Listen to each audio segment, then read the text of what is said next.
President Trump says Iran must take this last chance for a deal or face aggressive military action again.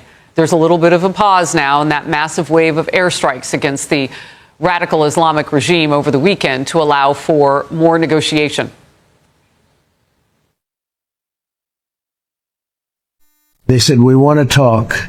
We want to talk about the strait, but more importantly, from my standpoint, we want to talk about the denuclearization of Iran, because it's what it's all about. This is why I'm doing this. And it should have been done. This is the last chance. This is not something that, if it doesn't happen, this is the last chance for them to sign a good document. There's so much unspoken there. To sign a, as he looks off to the side, good document. I want to know. I want to go deeper with the president there and see what he's thinking. Senior White House correspondent Peter Doocy has the latest on this. Peter, he is walking out diplomacy again. Yes, and Harris, as we piece this together, it seems like these are the rare peace talks without much talking. President Trump last week threatened what would have been one of the largest military campaigns, or the largest military campaign since World War II, against the Iranians. And now we are, because of that, we are in talks with the Iranians. And I think there is a chance we may have a deal today or tomorrow to open the strait. Iran's foreign ministry spokesman says we are not currently holding negotiations with the United States, but the president says they are lying. On Truth Social, Iranian leadership is unbelievably duplicitous. They ask for a meeting, some would say beg. Talks begin with more scheduled in the immediate future, and they say openly and proudly that they're not having any discussions, that nothing is being talked about, that they're only dealing with Oman. And that is why this is apparently Iran's last chance. I want to give them every last chance before decapitation. Very tough to do what we have planned, still planned. We'll see what happens. But it's a very, very tough thing to do. I think I'm very proud of the fact that I'll give people a chance. This is a big move. To do an attack that big on a country.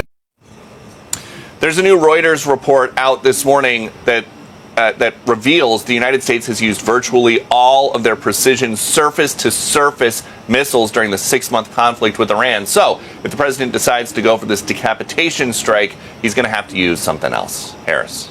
All right, Peter, thank you very much. I want to bring in former Vice President Mike Pence, actually, just his words shared how he thinks his former boss, Donald Trump, should handle Iran. Watch this. But I honestly think that the time has come for the President of the United States to unleash the armed forces of the United States, strike the remaining nuclear facilities in Iran, take down and degrade their ability to project force, not only in the Strait, but across the region. Look, one does not make peace with one's enemy. One makes peace with one's defeated enemy. In focus now, Lieutenant General Keith Kellogg, former special envoy to Ukraine and Russia and American Security co-chair for the America First Policy Institute. Great to have you. First of all, your reaction to what the former vice president just said. Just go in and get it done, basically. Thanks, Harris. Good to be with you. Look, he's right. You know, there's an old military axiom: in war, mistakes made by kindness are the worst, and you don't want to go there. You want to close the deal. You know, we keep letting them off the hook. Look, they keep talking about moderates in Iran. You know, a moderate in Iran, to me, that's the guy who goes to a public execution of a protester but misses the elite cocktail party afterwards. I don't think there's any there. They're just trying to play this out. I think it's a mistake. I think it's like in a sports game. You go into halftime and you kind of reset the battlefield, what you're going to do. And I think that's what we probably need to do. What's our most important thing? And the president's right about that. It's enriched uranium. We do not need them to be a nuclear power. And we need to push that thing down the road a long, long time. JPOA allowed that to happen by 2030. This president has not let that happen. But I think what Vice President Pence said a minute ago is applying full power of the United States, militarily, she was talking about, but also economically and then diplomatically as well. And then you can really shut these guys off. You can make them become isolated. And that's what you want to do. Isolate the entire country. Retired Navy fighter pilot, Top Gun Matthew Wiz Buckley was in focus yesterday, giving his thoughts, his insight and experience into the Strait of Hormuz. Let's watch.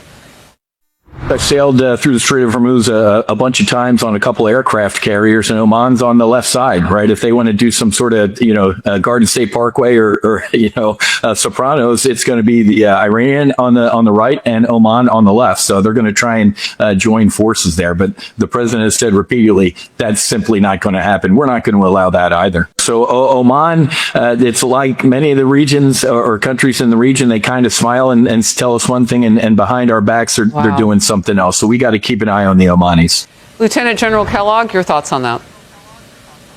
Well, he's kind of right about that, is where he's going. But again, I go back to what I said a minute ago. Our initial reason for going there was to eliminate their enriched uranium and to get control of that or destroy it. That's what we need to kind of rethink. We need to go back there and do it. The president had it right. And by the way, Harris, he wasn't talking about today's generation. He was talking about the future generation. He was talking about our kids and our grandkids. And I think if the American people understand that they're going to rally to a side really hard, you can get some of those polls. You're always going to get bad polls from people who just really don't understand it. But I think we just need to keep the pressure on, reset the fight, get a good idea of what we're doing, and understand that in war, mistakes made by kindness are the worst kind to make. And